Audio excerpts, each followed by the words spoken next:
कम्मो अपने बेटे राहुल और बहू यामिनी के साथ रहती थी। कम्मो को तो यामिनी शुरू से ही पसंद नहीं थी।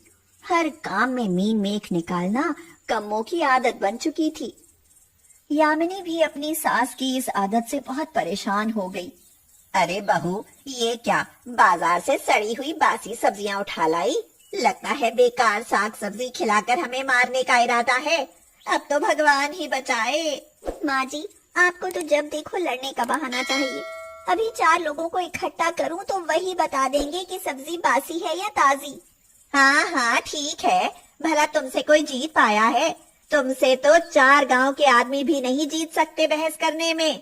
चलो अब जो भी लाई हो वो बना लो, भूख के मारे आते से कुड़ गई हैं। यामिनी रसोई में जाते जाते बड़बड़ाने लगी। ये बुढ़िया मेरी जान की दुश्मन बनी हुई है।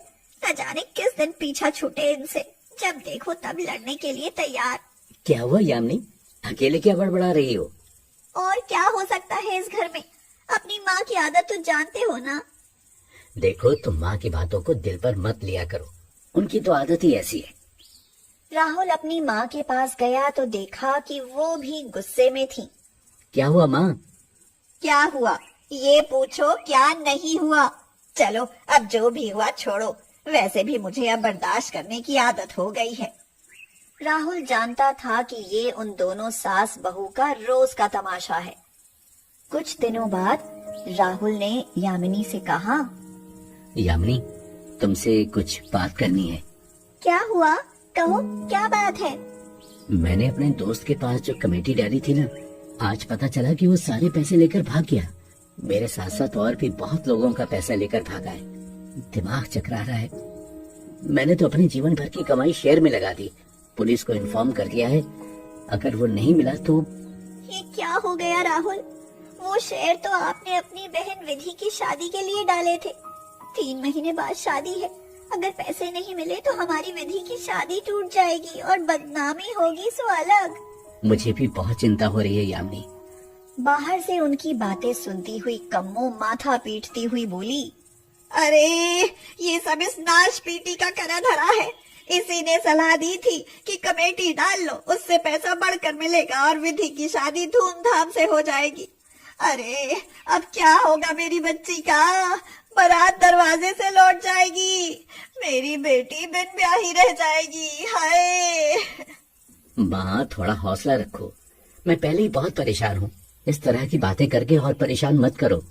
कई दिन बीत गए, ना तो वह आदमी ही मिला और ना पैसा। राहुल की इतनी आमदनी नहीं थी कि वह घर के खर्चे के साथ साथ अपनी बहन की शादी के लिए भी 3 महीने में पैसा इकट्ठा कर ले। राहुल, मैं तो कहती हूँ ये घर बेच दो, दिन कम बचे हैं, आखिर इतना पैसा कहाँ से आएगा? ये क्या कह रही हो माँ जी आप? घर बेचकर क्या फुटपाथ पर रहेंगे?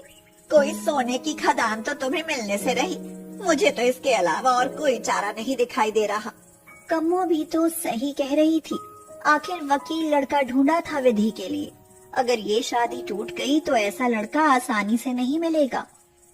अगले दिन यामिनी सब्जी लेने मंडी गई तो उसने देखा कि एक ठेले पर एक औरत बासी सब्जियां बहुत सस्ते में बेच रही थी।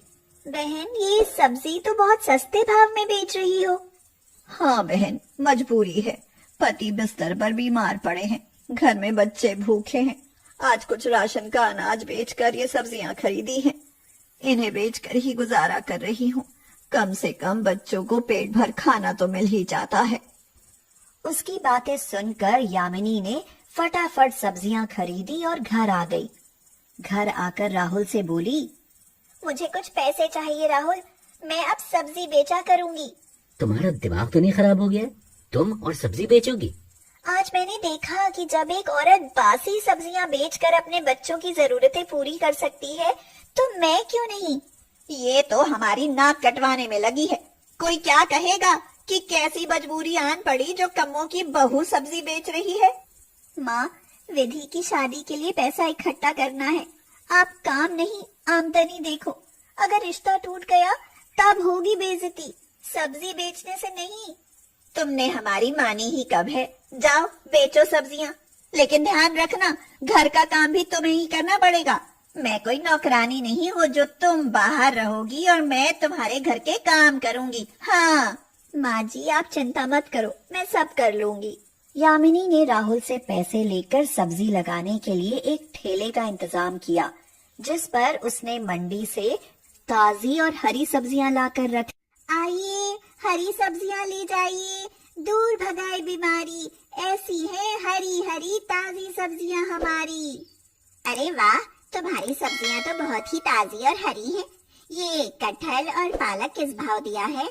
आज हमारे काम का पहला दिन है, इसलिए सारी महंगी सब्जियां केवल 40 रुपए किलो हैं। आपका जो मन करे ले जाइए। अरे वाह, सारी सब्जियां 40 रुपए किलो, फिर तो मैं सारी अच्छी अच्छी सब्जियां खरीद लेती हूँ। उस औरत ने झटपट कई सारी सब्जियां खरीद ली। देखते ही देखते दोपहर तक यामिनी की सारी सब्जियां बिक गई।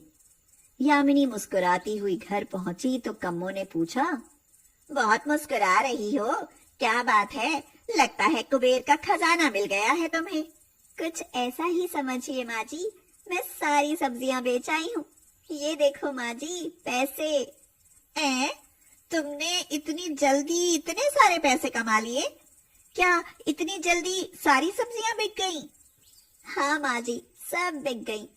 अब इन पैसों से कल और सब्जियां लाऊंगी। देखना, विधि की शादी बड़े धूमधाम से होगी। अभी 3 महीने हैं हमारे पास, देखती हूँ कि कितना कमा लोगी।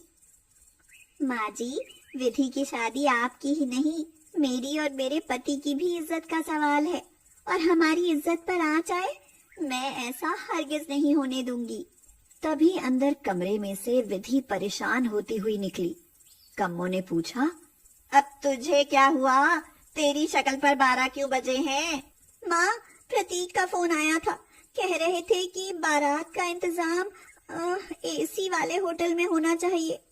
माँ, मैं कोई जवाब नहीं दे पाई। अब उन्हें कैसे बताऊं कि भैया का सारा पैसा कोई लेकर भाग गया है। अब हम गरीब हो गए हैं।